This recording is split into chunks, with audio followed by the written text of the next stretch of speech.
Oke, saya menemukan artikel menarik yang ditulis bulan Januari 2022, Januari tahun ini sih.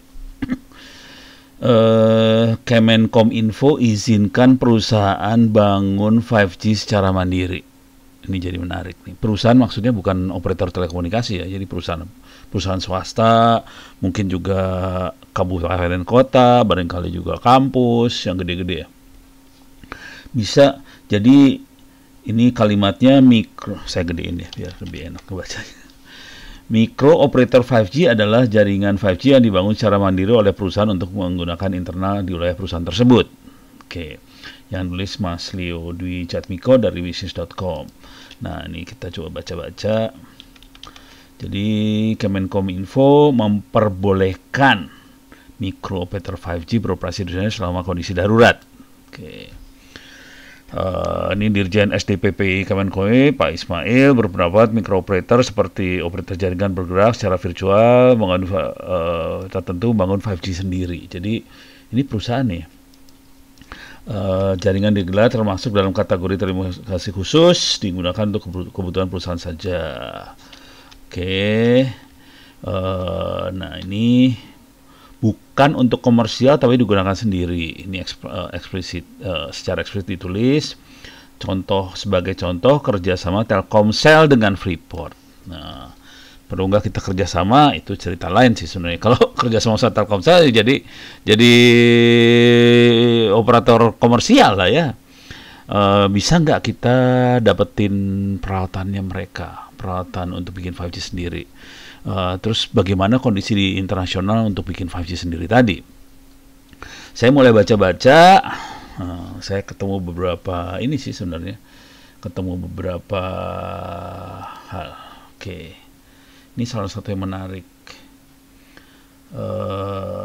Kalau nggak ini dulu lah. Nih, saya nemuin di netmanias.com. Istilahnya bukan micro operator, tapi istilah yang dipakai sama di dunia itu adalah private 5G. Oke. Frekuensi ada beberapa yang dipakai, ada yang 2,575 sampai 2,6, di Amerika 3,5 sampai 3,7, di Prancis 3,8 sampai 4, di UK 3,8 sampai 4, Jerman 3,7 sampai 3, ini dia pakai di 24 giga. Swedia 3,7 3,8, Finland 2,3 sampai sama 24, Korea 4,7 4,8, Jepang 4,6 4,9, Taiwan 4,8 4,9. Nih. Jadi ini ada beberapa negara di dunia yang sudah mengizinkan beroperasinya private 5G. Jadi perusahaan-perusahaan mungkin juga kabupaten kota, kampus bisa bikin 5G sendiri sih. Cuman frekuensinya beda-beda. Tapi umumnya di sekitaran mungkin yang paling besar 3,5 3,7 ya. Di atas itu nih. Ini 3,8, ini 3,7. Jepang sama di Asia kebanyakan 3,4, sekian. Dan ada beberapa negara lagi yang sedang siap-siap. Ini ada Netherlands, Belgia, Norway, Poland, Kroasia, Brazil, Australia dan sebagainya. Ini yang besar Brazil nih. Oke. Indonesia enggak, tapi Malaysia iya. Cuman enggak kelihatan nih. Sorry, saya gedein. Malaysia di frekuensi berapa tuh? Warnanya kuning soalnya. 24,6.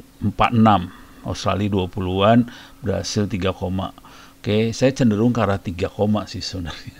Soalnya handphonenya lebih gampang dapatnya. Oke.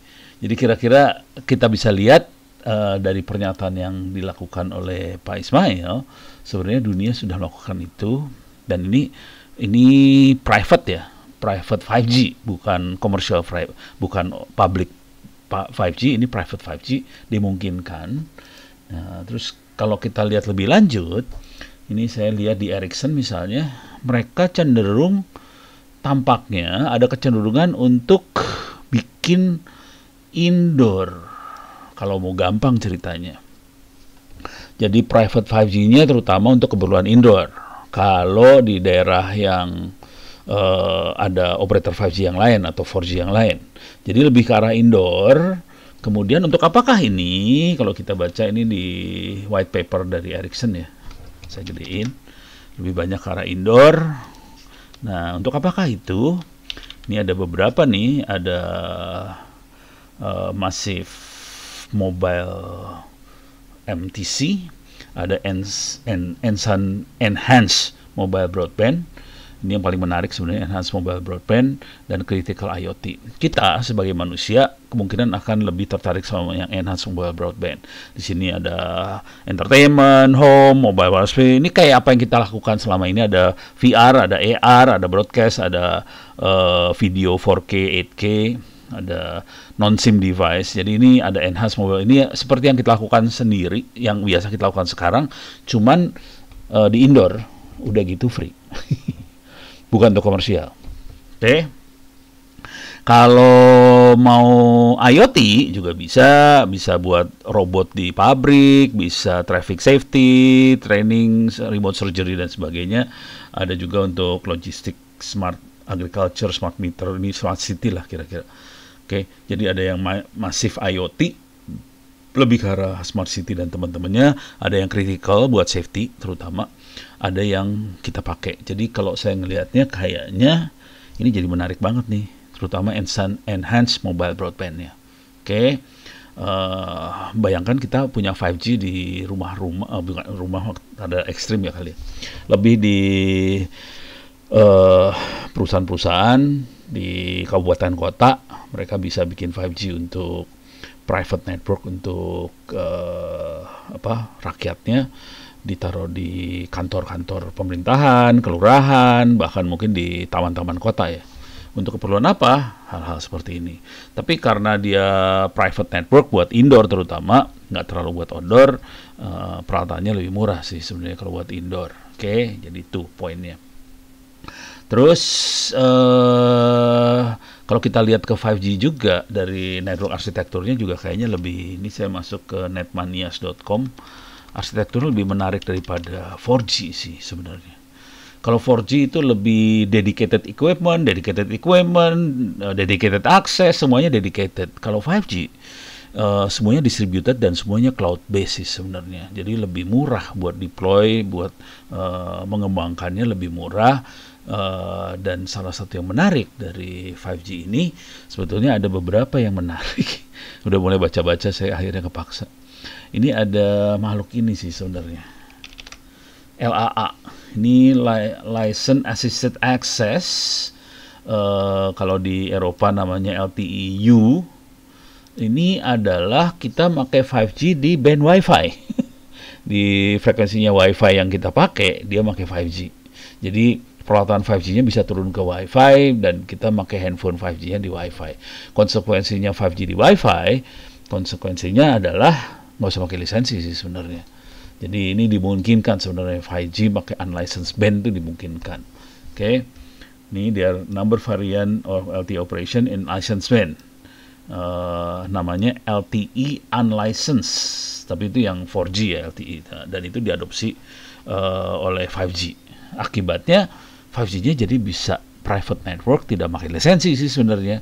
Jadi ini jadi menarik sih sebenarnya gitu ya. Jadi ada teknologinya sih sebenarnya. Nah, saya masih belum dapat banget alatnya seperti apa, cuman saya lagi mulai ngobrol sama beberapa vendor. Kayaknya kita butuhkan adalah indoor 5G GNB, kira-kira itu sih. Oke, cari indoor 5G GNB. Wah, ini jarang yang kasih lihat barangnya nih. Susah dapatnya kalau ini. Ini masih ini antenanya nih kayaknya. Tapi nah ini kira-kira kayak gini lah. Oke, jadi barang-barangnya kayak gini, tapi nanti dipakainya buat indoor. Kalau itu bisa outdoor juga sih. Ih, lemot banget ya. Kira-kira small cell station. Small cell station. Kira-kira. Oke. Ini dia makhluk-makhluknya kira-kira seperti ini. Kalau ini masih outdoor nih. Ini outdoor ya, kita indoor buat dalam ruangan. Ini Airspan juga punya nih kayaknya. Cuman Airspan nggak punya di frekuensi 3,5. Mereka kayaknya diarahkan buat Amerika. Jadi lebih 3, berapa tadi, 3,7 atau 3, berapa. Oke.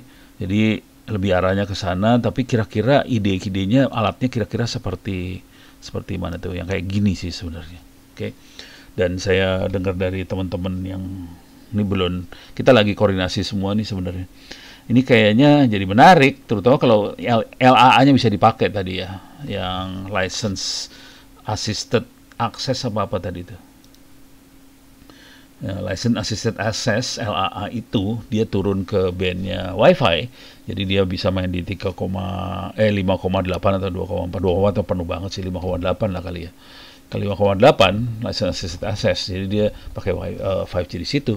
Itu jadi menarik banget, 5G di Wi-Fi. Cuma nanti harus dia punya mekanismenya sih supaya nggak terlalu ganggu Wi-Fi-nya. Wi-Fi-nya tetap bisa hidup. Soalnya kalau 5G masuk, Wi-Fi bisa tewas sih sebenarnya. Wi-Fi-nya tewas di frekuensi itu. Jadi yang Wi-Fi lokal di 5,8 giga itu dipakai 5G sih sebenarnya, kayak gitu. Kira-kira itu yang menarik. Ini saya lagi belajar, saya bikin video aja.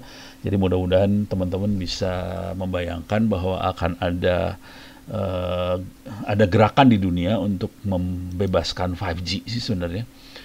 Jadi 5G-nya jadi unlicensed, private, tidak perlu pakai izin operator dari Kominfo. Kita bikin jaringan 5G sendiri, kira-kira kayak gitu.